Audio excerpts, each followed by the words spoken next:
नमस्कार, मेरा नाम आलोक है। आप लाइव स्ट्रीज देख रहे हैं। विपक्षी एकजुटता की ये बड़ी बैठक 23 जून को पटना में होनी है। महागठबंधन पूरी तरह तैयार है।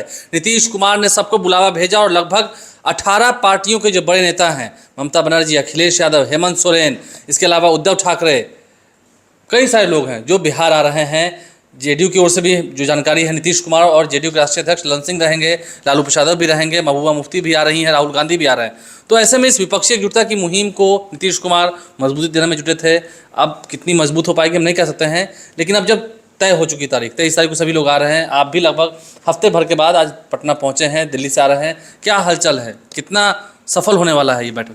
देखिए आलोक, मैं दिल्ली में लगातार कई लोगों से मिलता रहा, कई पॉलिटिकल पंडितों से भी मिला। उन्हें तो संदेह है कि पटना में होने वाली बैठक में लोग शामिल तो जरूर होंगे। ममता बनर्जी भी आ रही हैं, अरविंद केजरीवाल भी आ रहे हैं, राहुल गांधी भी आ रहे हैं और कांग्रेस अध्यक्ष भी आ रहे हैं, मल्लिकार्जुन खड़गे। हाँ, लेकिन सफलता कितनी मिलेगी, 1 to 1 की फाइट कैसे होगी, इस पर दिल्ली को शक है। क्योंकि कांग्रेस को लेकर जो क्षेत्रीय पार्टियां हैं, इतनी गांठें हैं ना, और कांग्रेस के मिजाज में जो जमींदारी है, वह दोनों परेशानी का कारण है। देखिए, राहुल गांधी आ रहे हैं। राहुल गांधी का पटना से क्या रिश्ता रहा है, यह भी आपको बताना चाहते हैं। राहुल गांधी का जन्म 19 जून 1970 को हुआ था जी। मतलब कल ही उनका बर्थडे था जी। तो आपको यह जानना चाहिए, यदि इतिहास में आप दिलचस्पी रखते हैं, कि 19 जून 1970 को जब राहुल गांधी का जन्म दिल्ली में हुआ था, तब उनकी दादी देश की प्रधानमंत्री श्रीमती इंदिरा गांधी पटना में थी जी। और दोपहर के 2:24 का वक्त है जब राहुल गांधी का जन्म हुआ। तो इंदिरा गांधी देश की प्रधानमंत्री पटना में क्यों थी जी। जिसे आप गांधी सेतु कहते हैं, महात्मा गांधी सेतु, उसका शिलान्यास किया जा रहा था, मतलब निर्माण कार्य का प्रारंभ हो रहा था जी। और वह जमाना कोई मोबाइल का जमाना नहीं था, वह जमाना कोई बहुत तेज संचार माध्यमों का जमाना नहीं, टेक्नोलॉजी का नहीं था। हाँ, और इतनी सुरक्षा के इंतजामात भी नहीं होते थे कि प्रधानमंत्री के पास पहुंचने में बहुत अड़चन आती हो। तो प्रधानमंत्री, मुख्यमंत्री, राज्यपाल सभी तो वहाँ सभा स्थल पर थे। जानकारी अधिकारियों के पास पहुंची थी पटना में राहुल गांधी के जन्म की खबर कि इंदिरा गांधी दादी बन गई। लेकिन समस्या ये थी कि यह खुशखबरी कैसे प्रधानमंत्री को स्टेज पर दी जाए जी। अधिकारी जा नहीं सकते थे। तब आर्यावर्त के संपादक थे रामजी मिश्र मनोहर जी। बहुत ही प्रतिष्ठित। तो अधिकारियों ने उन्हें कहा कि यह जानकारी जाकर दे दीजिए, आप प्रधानमंत्री श्रीमती इंदिरा गांधी जी को दे दीजिए। जी। तो रामजी मिश्र मनोहर वो पत्रकार थे जो राहुल गांधी के जन्म की खबर जाकर प्रधानमंत्री श्रीमती इंदिरा गांधी को दिए थे। रामजी मिश्र मनोहर के बेटे ज्ञानवर्धन मिश्र आज भी बहुत सक्रिय पत्रकार हैं, ठीक है ना। तो राहुल गांधी का नाता, रिश्ता, सूचना का पटना से है। और आपको यह बताएं कि क्यों दिल्ली के पॉलिटिकल पंडित मान रहे हैं कि गांठ है। आज आपने देखा ही कि स्टालिन ने जायका खराब कर दिया है बैठक का। MS स्टालिन, हाँ, आएंगे नहीं आएंगे यह घेरे में है। तेजस्वी यादव को जाना पड़ा है, नीतीश कुमार नहीं गए। KCR जो स्वयं भी दिल्ली की रेस में मानते हैं, सबसे पहले वही आए थे, वे भी बैठक में शामिल होने नहीं आ रहे हैं। अब देखिए, पटना की बैठक का प्रस्ताव कैसे आया था।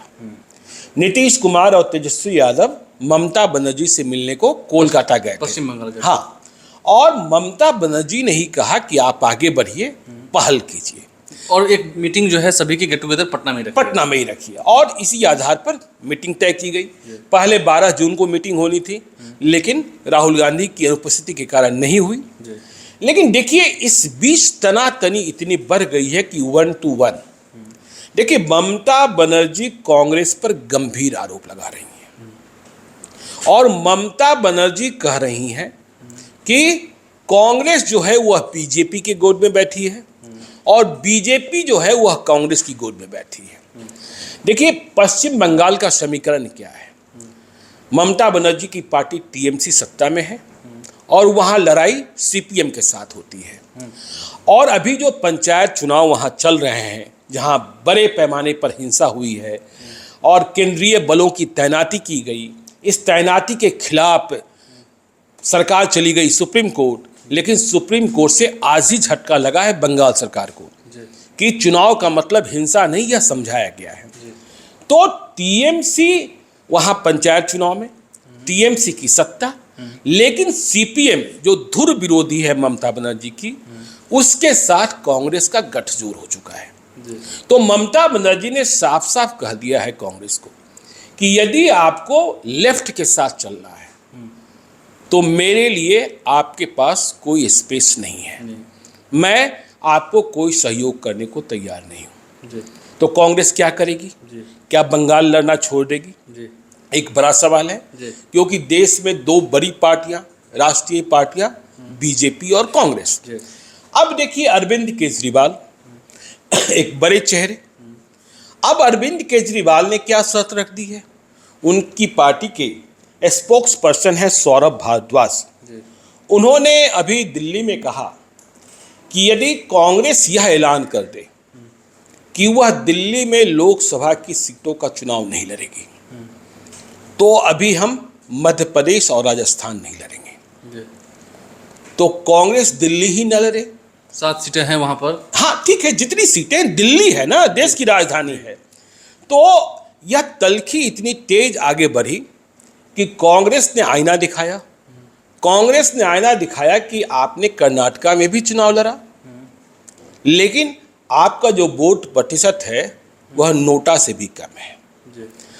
तो देखिए इस तल्खी में कहाँ 1 to 1 की बात हो सकती है, और जब 1 to 1 की बात नहीं होगी तो फायदे में बीजेपी ही होगी। आप देखिए जो चर्चा हम बार बार करते हैं कि राहुल गांधी की जमींदारी या राहुल गांधी का जमींदारी मिजाज खत्म नहीं होता है, कि दिल्ली में अपना शासन बहाल रखने को सुप्रीम कोर्ट के आदेश के बाद केंद्र ने एक अध्यादेश लाया। अरविंद केजरीवाल ने समर्थन हासिल करने के लिए कि यह गलत है। नीतीश कुमार ने भी कहा था, ललन सिंह ने भी कहा था, और कई क्षेत्रीय पार्टियों के नेताओं ने कहा था। तो अरविंद केजरीवाल की चाहत हुई कि हम इस मुद्दे पर राहुल गांधी से भी मुलाकात करते हैं, लेकिन राहुल गांधी ने अरविंद केजरीवाल से मुलाकात नहीं की। तो सोचिए ये मिजाज है, ये गांठ है। अब क्यों नहीं मुलाकात की?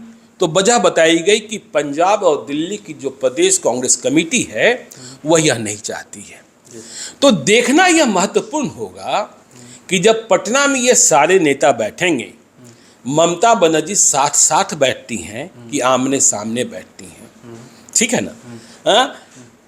ठीक इसी प्रकार अरविंद केजरीवाल साथ साथ बैठते हैं या आमने सामने बैठते हैं। देखिए बैठक के भीतर क्या होगा यह पता कर पाना बहुत ही कठिन होगा, क्योंकि वैसे नेता शामिल हो रहे हैं जिनके यहाँ मीडिया की दूरी है, ठीक है ना? और आपने देखा ही कि जीतन राम मांझी को यह कहकर नीतीश कुमार ने अलग कर दिया कि मैंने कहा था कि या तो आप विलय कर लीजिए या अलग चले जाइए, और आपने ही सवाल पूछा था तो नीतीश कुमार ने जवाब दिया कि बेवजह बैठक में शामिल रहते और जो फैसले होते उसकी जानकारी तुरंत बीजेपी को दे। राजभवन उन्होंने बाइट दी थी। तो अरविंद केजरीवाल, ममता बनर्जी, केसीआर, स्टालिन, देखिए नवीन पटनायक तो पहले से ही अलग हैं। अब देखिए यूपी, याद रखिएगा कि उत्तर प्रदेश महाराष्ट्र के बाद सबसे अधिक लोकसभा सीटें बंगाल में है 42।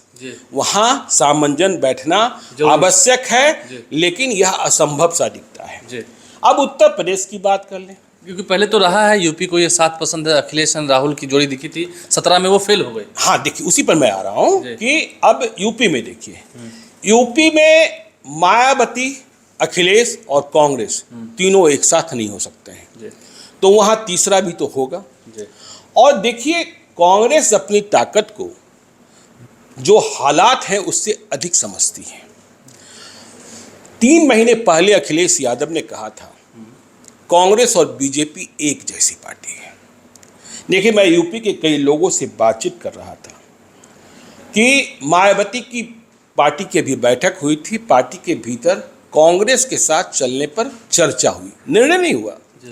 तो कांग्रेस के साथ मायावती चलेंगी तो अखिलेश यादव ऐसे ही बाहर हो जाएंगे। अखिलेश यादव कह रहे हैं बीजेपी और कांग्रेस एक जैसी पार्टी है।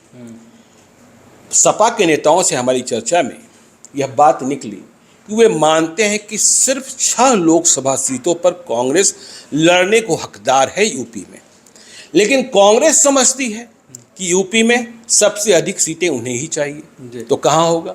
आपने 2017 के चुनाव की बात कर दी, यूपी विधानसभा के चुनाव की बात, नारा दिया गया था यूपी को ये 7 जी। तो आज भी समाजवादी पार्टी को इस बात का मलाल है कि हमने उन्हें 105 सीटें दे दी थी लड़ने के लिए, 105, और इसका बड़े पैमाने पर नुकसान हमें झेलना पड़ा।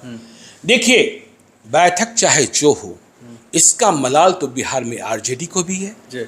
आरजेडी, लालू यादव और तेजस्वी यादव इस बात को समझते हैं कि 2020 में हमने 70 सीटें लड़ने को न दी होती तो आज तेजस्वी मुख्यमंत्री होते, तो आज तेजस्वी यादव मुख्यमंत्री होते, बिहार में बगैर नीतीश कुमार के महागठबंधन की सरकार होती।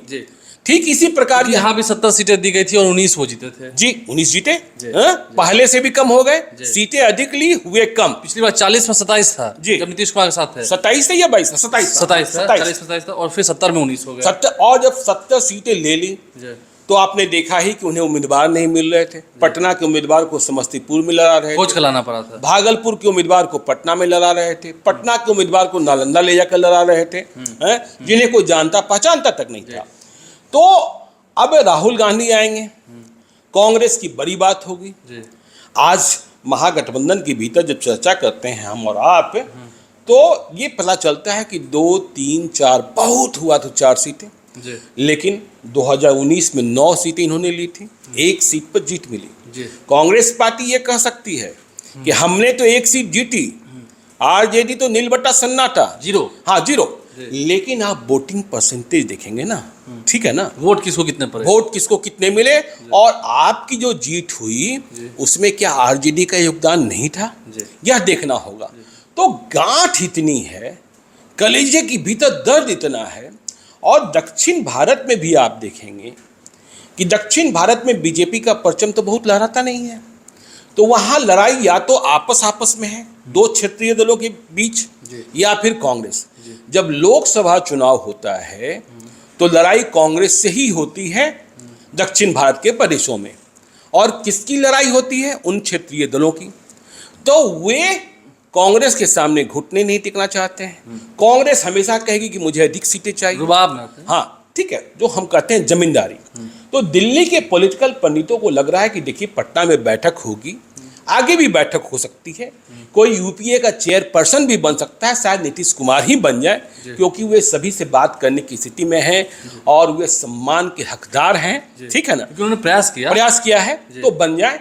लेकिन चुनाव आते आते क्या सभी एक प्लेटफॉर्म पर आ जाएंगे? 1 to 1 हो पाएगा? ये एक बड़ी चुनौती है, एक बड़ी चुनौती है। और इस चुनौती से कैसे निपटेंगे, और यदि इस चुनौती से नहीं निपटेंगे तो बीजेपी फिर से नारा दे ही रही है, अब की बार 400 पार। देखिए, 400 पार करना कितना आसान है, कितना कठिन है। 1 to 1 की स्थिति में क्या होगा, कहा नहीं जा सकता है। लेकिन अभी खिचड़ी पकी नहीं है, और खिचड़ी कैसे पकेगी? अभी तो आज 23 जून को ही जलेगी। हाँ, आज 23 जून को ही देखना होगा कि वो आग कितने लंबे समय तक जाती है, और उसके बाद फिर नतीजे जो है वो निकल कर आएंगे। 23 जून को होने वाली बैठक पर सबकी निगाहें रहेंगी, हमारे भी कैमरा में जो कुछ भी रिकॉर्ड होगा वो आप तक हम जरूर पहुंचाएंगे, हर तस्वीर से आपको अवगत कराएंगे। लेकिन देखना होगा क्या सच में 1 to 1 की जो बात हो रही है, एक महागठबंधन का उम्मीदवार खड़ा होगा एनडीए के उम्मीदवार के खिलाफ, क्या ये सफल हो पाएगी रणनीति? क्या रणनीति बन पाएगी? नीतीश कुमार की विपक्षी एकजुटता की मुहिम कितनी धार चढ़ पाएगी? देखना होगा। हमारे चैनल को सब्सक्राइब कर लें, साथ साथ फेसबुक पेज भी लाइक करें। इसके अलावा ट्विटर हैंडल पर लाइव को फॉलो करें। धन्यवाद।